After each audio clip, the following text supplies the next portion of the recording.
Maybe over time we can like genetically engineer like giant almonds and like so that they're like have the little size nipples of, like, where you can milk them. Yeah, just melt. Yeah. And they could like have them live on the tree. Reuse just being the bovine technology to be able That's it. to. You just get this milking of the almond. But alt milk's ridiculous. Like I'm sure squeezing almonds takes more than it does squeezing cows. Like true. In the extraction process for the maybe over time we can like genetically engineer like giant almonds and like so that they're like have the little size nipples of, like, where you can milk them. Yeah, just melt. Yeah. And they could like have them live on the tree. Reuse just the bovine technology to be able That's it. to. You just get this milking of the almond, and it just becomes these giant engorged almonds, like the size of human heads. Like imagine like undersized almonds just hanging off trees, being like just suckled from like the tip of them. Or waiting, or humming, waiting for attachment. But brimming.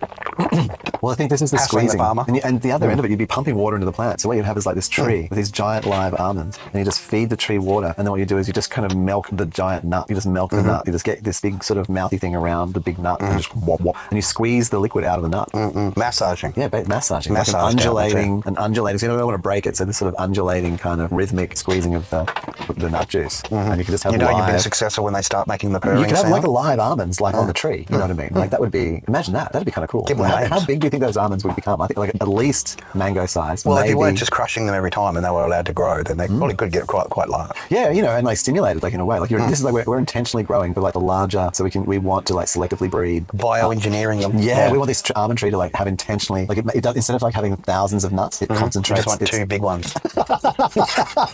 just hanging there, hanging there in these big fucking nut just sacks, two massive almonds, like in their little special nipples allocation. underneath the nut sack where you can milk them. Yeah. And then you just weave like the undulator that just squeezes the play thing. sweet music as it's getting milked. And just pump water into Listen the tree. for the purring. It's you could flavour. You could even flavour. Do you think if you like put, say for example, vanilla essence into the water you were giving the tree? Oh, adding flavour. That it would like eventually it would come through. You'd squeeze the water through. You'd get the vanilla nut milk. Yeah, that's it. Yeah, I think I'm seeing that. It's definitely worth exploring. That's for sure. Yeah, look, and I mean, those biogenetically engineering. If you think, like having worked on farms, products, a bit, definitely look into that one. Enough to like my brain is very systems orientated. So working on a farm, I observed certain things, and with a lot of these crops, like it is around. Essentially, what you're doing is you're putting water and nutrients, etc., into a stable environment into a plant, and then it squeezes out its fruit, whatever that is, So, like for example, the fact that you can squeeze liquid, like you can squeeze stuff out of a nut, for example, is indicative of like something like a liquidy nature.